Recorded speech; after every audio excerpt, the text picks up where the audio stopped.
Gas cylinder ಜೊತೆಗೆ ಬೆಸ್ಕಾಂನಿಂದಲೂ ಕೂಡ ಜನರಿಗೆ ಬರೆ ಬಿದ್ದಿರುವಂಥದ್ದು. ಸೊ ಗ್ಯಾಸ್ ಇಲ್ಲದೆ ಎಲೆಕ್ಟ್ರಿಕ್ ಸ್ಟವ್ ಬಳಸೋಕೆ ಈಗ ಭಯ.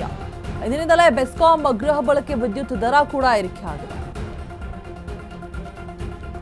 ಗ್ಯಾಸ್ ಇಲ್ಲದೆ ಎಲೆಕ್ಟ್ರಿಕ್ ಸ್ಟವ್ ಬಳಸೋಕ್ಕೂ ಕೂಡ ಈಗ ಭಯ ಪಡುವಂತಹ ಪರಿಸ್ಥಿತಿ. ಬಿಕಾಸ್ ಇವತ್ತಿನಿಂದಲೇ ಬೆಸ್ಕಾಂ ಗೃಹ ಬಳಕೆ ವಿದ್ಯುತ್ ದರವನ್ನು ಏರಿಕೆ ಮಾಡಲಾಗಿದೆ. ಈ ತಿಂಗಳಿಂದ ಪ್ರತಿ ಯೂನಿಟ್ಗೆ 56 ಪೈಸೆ ಹೆಚ್ಚಳ ಮಾಡಿದ್ದಾರೆ. ಇಂದಿನಿಂದಲೇ ಬಿಲ್ನಲ್ಲಿ ಹೊಸ ದರ ನಮೂದಾಗತ್ತೆ. ಕಳೆದ ವರ್ಷ ಕೆಇಆರ್ಸಿಗೆ 32,000 ಕೋಟಿ ಆದಾಯ. ಈ ವರ್ಷ ಇನ್ನಷ್ಟು ಲಾಭ ಮಾಡಿಕೊಳ್ಳುವುದಕ್ಕೆ ಮುಂದಾಗಿರುವಂತಹ ಇಲಾಖೆ ವಿದ್ಯುತ್ ದರ ಏರಿಕೆಯಿಂದಾಗಿ ಗ್ರಾಹಕರಿಗೆ ಸಂಕಷ್ಟ ಉಂಟಾಗ್ತಾ ಇದೆ. ಈ ಕಡೆ ಗ್ಯಾಸ್ ಸಿಲಿಂಡರ್ ಜೊತೆಗೆ ಇದೀಗ ಬೆಸ್ಕಾಂನಿಂದಲೂ ಕೂಡ ಜನರಿಗೆ ಬರೆ ಎಳೆಯುತ್ತಾ ಇರುವಂಥದ್ದು. ಬೆಲೆ ಏರಿಕೆಯ ಬರೆ. ಗ್ಯಾಸ್ ಇಲ್ಲದೆ ಎಲೆಕ್ಟ್ರಿಕ್ ಸ್ಟವ್ ಅನ್ನ ಬಳಸ್ತಾ ಇದ್ದಾರೆ ಸಾಕಷ್ಟು ಜನ. ಒಂದು ಕಡೆ ಸೌದೆ ಒಲೆಯನ್ನ ಆರಂಭ ಮಾಡಿಕೊಂಡ್ರೆ ಹಳ್ಳಿಗಾಡು ಪ್ರದೇಶಗಳಲ್ಲಿ ಇದೀಗ ಸಿಟಿಯಲ್ಲಿ ಎಲೆಕ್ಟ್ರಿಕ್ ಸ್ಟವ್ ಅನ್ನ ಉಪಯೋಗ ಮಾಡ್ತಾ ಆಗತ್ತೆ. ಬಟ್ ಈಗ ಅದನ್ನ ಉಪಯೋಗಿಸೋಕ್ಕೂ ಕೂಡ ಯೋಚಿಸಬೇಕಾಗ್ತಿದೆ ಒಂದು ಕ್ಷಣ. ಬಿಕಾಸ್ ಬೆಸ್ಕಾಂ ಗೃಹ ಬಳಕೆ ವಿದ್ಯುತ್ ದರ ಕೂಡ ಏರಿಕೆ ಆಗಿದೆ. ಆಲ್ರೆಡಿ ಲಾಭದಲ್ಲಿ ಇದ್ರೂ ಕೂಡ ಇನ್ನಷ್ಟು ಲಾಭವನ್ನ ಪಡೆದುಕೊಳ್ಳೋದಕ್ಕೋಸ್ಕರ ಈ ರೀತಿಯಾಗಿ ಮಾಡಲಾಗ್ತಾ ಇದೆ.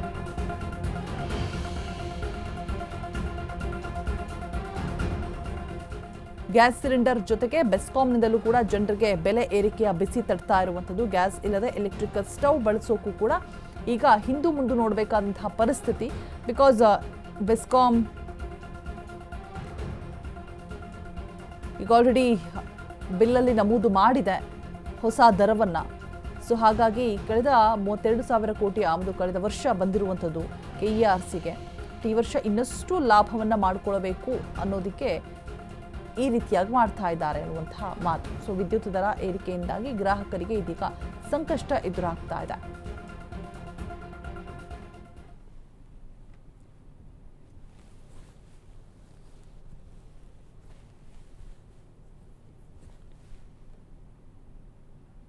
ಈ ಬಗ್ಗೆ ಹೆಚ್ಚಿನ ಡೀಟೇಲ್ಸ್ ಅನ್ನ ಕೊಡೋದಕ್ಕೆ ನಮ್ಮ ಪ್ರತಿನಿಧಿ ಲಕ್ಷ್ಮಿ ಬಾಗಲಕೋಟೆ ದೂರವಾಣಿ ಸಂಪರ್ಕದಲ್ಲಿ ಜಾಯಿನ್ ಆಗ್ತಾ ಇದ್ದಾರೆ. ಲಕ್ಷ್ಮಿ, ಇದೀಗ ಬೆಲೆ ಏರಿಕೆಯ ಬಿಸಿ ಒಂದರ ಮೇಲೊಂದು ಜನಸಾಮಾನ್ಯರಿಗೆ ತಡ್ತಾ ಇದ್ರೆ ಹೇಗೆ ಅಂತ ಹೇಳ್ಬಿಟ್ಟು, ಈ ಕಡೆ ಗ್ಯಾಸ್ ಸಿಲಿಂಡರ್ ಕೂಡ ಬೆಲೆ ಏರಿಕೆ ಜಾಸ್ತಿ ಆಗಿದೆ, ಮತ್ತೊಂದು ಕಡೆ ಇಂಡಕ್ಷನ್ ಸ್ಟವ್ಗಳು ಕೂಡ.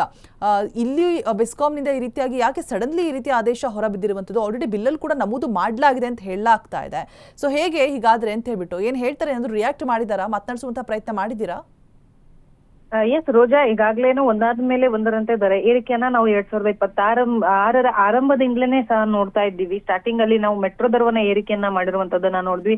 ಅದಾದ ಬಳಿಕ ಏನು ವಿದ್ಯುತ್ ದರವನ್ನ ಏರಿಕೆ ಮಾಡಿರುವಂತದ್ದನ್ನ ನೋಡಿದ್ವಿ. ಅದಾದ ಬಳಿಕ ಬಂದು ಒದಗಿರುವಂತಹದ್ದೇ ಏನು ಮಧ್ಯಪ್ರಾಚ್ಯದಲ್ಲಿ ಆಗ್ತಾ ಇರುವಂತಹ ಯುದ್ಧದ ಎಫೆಕ್ಟ್ ನಿಂದ ನಾವು ಏನೆಲ್ಲ ತಿಳಿಸ್ಕೊಳ್ತಾ ಇದ್ವಿ, ಆ ಎಲ್ಲದರ ದರವೂ ಸಹ ಒಂದೊಂದಾಗಿ ಏರಿಕೆ ಆಗ್ತಾ ಇರುವಂತದ್ದು. ಇದು ಜನಸಾಮಾನ್ಯರ ಮೇಲೆ ಒಂದ್ ರೀತಿಯಲ್ಲಿ ಹೊಡೆತ ಬೀಳ್ತಾ ಇರುವಂತದ್ದು. ಇದ್ರ ಬೆನ್ನಲ್ಲೇ ಈಗ ಏನು ಕಮರ್ಷಿಯಲ್ ಗ್ಯಾಸ್ ಸಿಗದೇನೆ ಒದ್ದಾಡ್ತಾ ಇದ್ದಂತ ಹೋಟೆಲ್ ಮಾಲೀಕರು ಏನಿದ್ರು, ಅವರು ಒಂದ್ ರೀತಿಯಲ್ಲಿ ಬ್ಲಾಕ್ ಅಲ್ಲೂ ಸಹ ತೆಗೆದುಕೊಳ್ಳುವಂತಹ ಕೆಲಸವನ್ನ ಮಾಡ್ತಾ ಇದ್ರು. ಆದ್ರೆ ಅದು ಒಂದು 3,000-4,000 ರೂಪಾಯಿವರೆಗೂ ಮಾತ್ರ ಏರಿಕೆ ಆಗಿತ್ತು. ಈಗ ಸಡನ್ ಆಗಿ ಇವತ್ತು ಏನು ಮೇ ತಿಂಗಳ ಆರಂಭದಲ್ಲಿಯೇ ಸುಮಾರು 993 ರೂಪಾಯಿವರೆಗೂ ಏರಿಕೆ ಮಾಡಿರುವಂತಹದ್ದು. ಇದರಿಂದ ಹೋಟೆಲ್ ಮಾಲೀಕರಿಗೆ ಒಂದ್ ರೀತಿಯಲ್ಲಿ ಸಖತ್ ಹೊಡೆತ ಬಿದ್ದಿದೆ.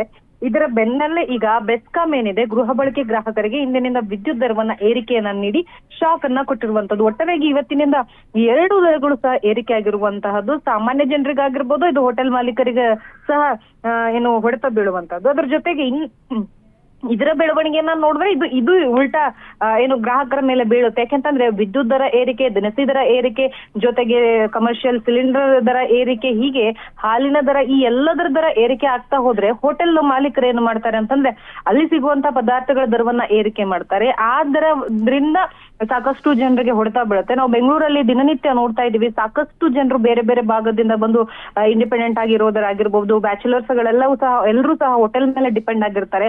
ಅವ್ರಿಗೂ ಸಹ ಹೊಡೆತ ಬೀಳುತ್ತೆ.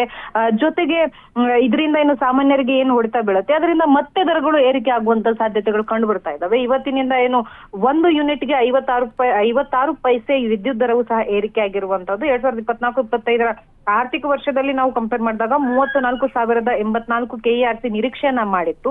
ಇದರ ಆಧಾರದ ಮೇಲೆ ಸುಮಾರು 56 ಪೈಸೆಯನ್ನ 1 ಯೂನಿಟ್ಗೆ ಇವತ್ತು ವಿದ್ಯುತ್ ದರವನ್ನ ಏರಿಕೆ ಮಾಡಿರುವಂತಹದ್ದು. ಇದೇ ರೀತಿ ಆಗ್ತಾ ಹೋದ್ರೆ ಮುಂದಿನ ದಿನಮಾನಗಳಲ್ಲಿ ಮತ್ತೆ ಹೊಡಿತ ಬೀಳುತ್ತೆ, ಮತ್ತೆ ಯಾವ್ದೆಲ್ಲ ಏರಿಕೆಯನ್ನ ಮಾಡ್ತಾರೆ ಅಂತ ಹೇಳಿ ಜನರು ಕೂಗಾಡ್ತಾ ಇರುವಂತದ್ದು. ಅದರಲ್ಲೂ ಸಹ ಜನರು ಹೇಳ್ತಾ ಇರುವಂತಹ ರಿಯಾಕ್ಟ್ ಅನ್ನ ನಾವು ನೋಡಿದ್ರೆ, ಅವರ ರಿಯಾಕ್ಷನ್ ನಾವು ನೋಡ್ತಾ ಹೋದಾಗ ಒಂದ್ ರೀತಿಯಲ್ಲಿ ಕಾಂಗ್ರೆಸ್ ಸರ್ಕಾರ ಏನು 5 ಗ್ಯಾರಂಟಿ ಯೋಜನೆಗಳನ್ನ ತಂದಿದೆ, ಅದರಿಂದ ಆರ್ಥಿಕ ಸಂಕಷ್ಟವನ್ನ ಅನುಭವಿಸ್ತಾ ಇದೆ, ಅದನ್ನ ಭರ್ತಿ ಮಾಡುವುದಕ್ಕೆ ಜನಸಾಮಾನ್ಯರ ಮೇಲೆ ಬೆಲೆ ಏರಿಕೆ ಮಾಡ್ತಾ ಇದ್ದಾರೆ ಅನ್ನುವಂತಹ ಮಾತುಗಳು ಜನಸಾಮಾನ್ಯರು ಹೇಳ್ತಾ ಇರುವಂತದ್ದು. ಒಟ್ಟಾರೆಯಾಗಿ ಆಗ್ಲಿ ಬಿಜೆಪಿ ಏನು ಕೇಂದ್ರ ಸರ್ಕಾರ ಆಗಿರ್ಬೋದು, ರಾಜ್ಯ ಸರ್ಕಾರ ಆಗಿರ್ಬೋದು, ಯಾವುದೇ ದರವನ್ನ ಏರಿಕೆ ಮಾಡಿದ್ರು ಜನಸಾಮಾನ್ಯರನ್ನ ಗಮನದಲ್ಲಿ ಇಟ್ಕೊಂಡು ಮಾಡ್ಬೇಕು ಅನ್ನುವಂತಹ ಕೂಗು ಸದ್ಯಕ್ಕೆ ಕೇಳಿ ಬರ್ತಾ ಇರುವಂತಹದ್ದು. ರೋಜಾ, ರೈಟ್, ಥ್ಯಾಂಕ್ ಯು ಲಕ್ಷ್ಮಿ ತಮ್ಮೆಲ್ಲ ಡೀಟೇಲ್ಸ್ಗಾಗಿ.